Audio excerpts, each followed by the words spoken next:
Hey everyone, it's me Erica again, and it's the last day of 2013. So of course, I'm here today to share with you my top 13 books of 2013. This year I kind of focused on really getting into the more popular series, so if you see some cliche books up in here, that is why. But anyways, let's get started. Yeah. These are the books that I personally read in 2013, and not all of them were published in 2013, so just to let you know. But let's get started. Number 13 goes to The Host by Stephanie Meyer. If you are skeptical about this book, don't be, and just pick it up, because it's not like her Twilight series at all. It's very maturely written, and I love it. It's an emotional, character-driven book. Looking for like an action sci-fi book, this isn't going to be it. I absolutely loved it. But yeah, The Host was one of the first books I finished in 2013, and it's definitely one to remember and one to pick up if you haven't already. The characters are really unique, and the whole kind of plot is unique. I'll link all the reviews to all my individual books that I'm showing if I have a review for them down below, so you can see like what the book's about more if you want to, or more in depth of my thoughts. The next book in place number 12 is The Lightning Thief by Rick Riordan. This book was action-packed and just so fast-paced, and I loved it. I loved Percy and all the other characters, and I love Greek mythology and just learning about that stuff, so this book was absolutely great, and it's a must-read if you have not read the series already. I've only read the first one, but I own the box set, and I really plan on reading the rest of them this coming year. Number 11 goes to Eleanor Park by Rainbow Rowell, and I know maybe some of you guys are shocked that it's this low on my list, but it was not as great as people made it out to be, in my opinion, but I still really enjoy this book and recommend this to everyone, especially if you love contemporary. This book is so realistic, and it's the most realistic contemporary romance love story that I've ever read, and that is saying a lot because I love to read romance and contemporary and all. I just love how much these characters connect with each other, and Park is wonderful. This book is super sweet, but it has a little bit of a darker side to it. But this book is so relatable, and yeah, just pick it up. Number 10 on my list is The Darkest Minds by Alexander Bracken. I really enjoyed this book. I love the action, and I love how a disease has brought on all this magical power stuff, and it's just so unique, you know. We've read books probably before about powers and these kids having powers, but it's so weird and different to have it all brought on by this disease, you know, that like wipes out majority of the kids. And I really enjoy Ruby as a character, and all the side characters are great. I just can't wait to see where the rest of the series goes, and that ending seriously ripped my heart out and like smashed it. I didn't know what to feel after this book was over, and even though there were some boring parts for me, I still absolutely enjoyed it. And again, if you haven't picked this book up, you just need to. Number 9 on my list is The Selection by Kira Cast. I love princesses, and I knew this book was going to be for me, and it so was.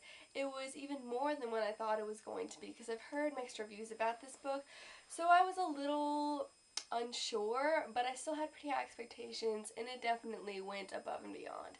I love America and love Prince Maxon, hate Aspen, but we don't need to talk about him. This book was just super, super cute. It was just what I needed. I read this after The Darkest Minds, which was really dark, and so I really needed a light book to pick me up, and this book was definitely the one that did that for me.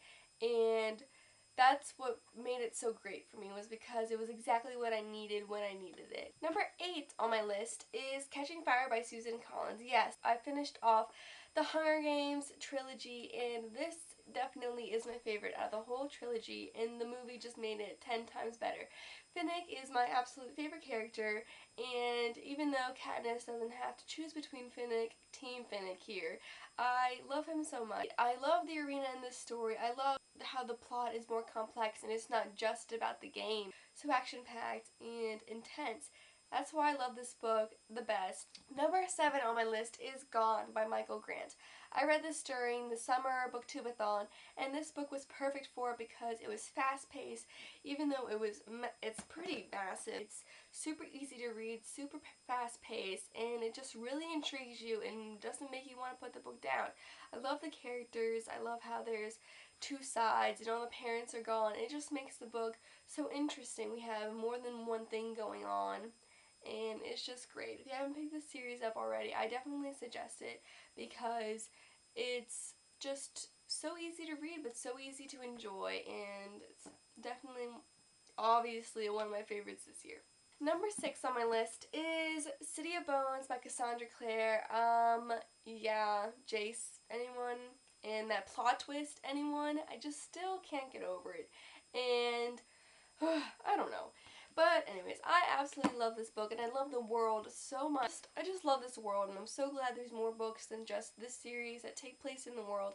I love all the characters. They're so unique, so different. Magnus is amazing. If you haven't picked this book up, what? I don't know.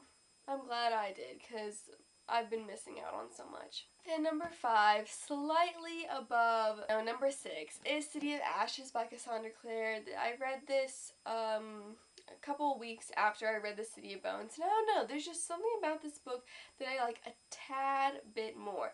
Like, really, probably next week I'll like City of Bones better or something like that, because they're seriously so neck and neck on how great they are.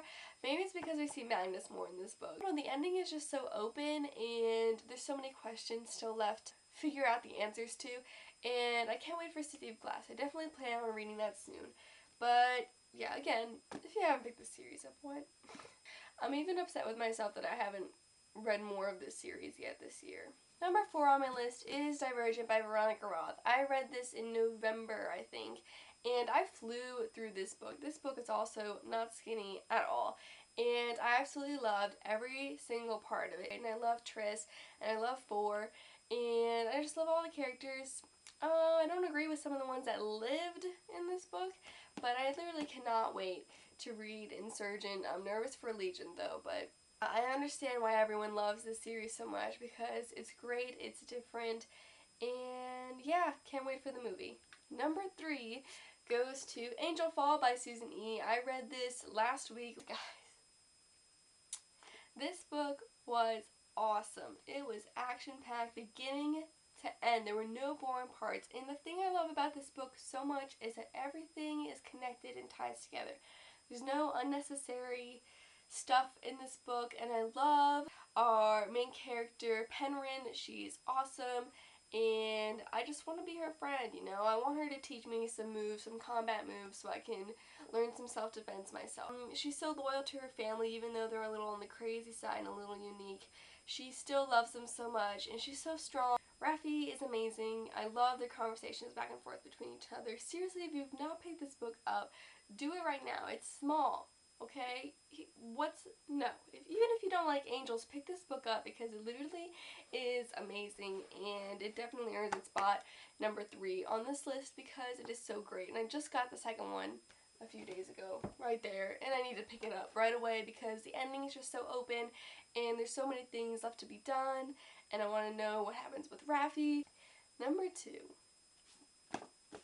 Shatter Me by Tahira Mafi. I am obsessed with this book. I never highlight in my books, and I had to highlight because some of these passages, some of the stuff that Tahira Mafi says is just so awesome. It just has so much symbolism and so much awesomeness, and I just love it. I love the characters. I love Warner. Adam is sweet, and Juliet, I just feel so bad for her. You know what I mean? She's been hated her whole life because everyone thinks she's a monster because her touch is lethal. I just love the action in this book. I love the characters so much. Like, guys, this series is awesome. It's like an obsession. Like, after I read this book, seriously, I couldn't stop fangirling. Someone mentioned Shatter Me, and I jump up and down, scream, squeal, run around the house. Literally, I've never fangirled over a series before. This book was amazing, and, like, I don't know. I don't even know what to say. Like, this book was so good. And who could beat out Shatter Me? Except for my number one, Unravel Me by Tahara Mafi. Yes, I finished this book yesterday. I literally pulled an all-nighter reading this book, and I've never done that before. I might have stayed up till like 3 in the morning reading, but literally I stayed up till 7. What else can I say about this book to make you guys want to read it even more? If you haven't already. Just pick it up, because these books are addiction. Team Warner all the way. I can't stop thinking about chapter 62. Is that bad? Is that wrong? Is that bad? Like, it's just the way she writes these books are amazing, and I just don't want to stop. These covers are gorgeous. I mean, this series is seriously my addiction. This is literally like my favorite series, because I don't know what it is. They just make me want to run around the world and tell the whole world to read this book if they haven't already. If you haven't read this series, please, please, please pick it up, because it's seriously, what the heck? Because it seriously is awesome. I'm lost for words, but I can't say enough. So those are my top 13 books of 2013. I hope you guys enjoyed. Leave a comment below if you've read any of these books or want to read any of these books, so we can talk back and forth in the comments. Especially if it's about Unravel Me or Shatter Me, because I just can't contain myself. Someone mentions it in either of them and I just go insane. I'm going to be doing an updated bookshelf tour, and then I'm going to show you guys my huge to-be-read pile, because it's massive, and I just kind of want to remind myself of the books that I need to read. Majority of these books I've not read. It's really embarrassing too. But yeah, leave a comment below of your favorite book that you read this year, and yeah. Can't believe another year has gone by. But thank you all for watching, and I will talk to you next time. Bye!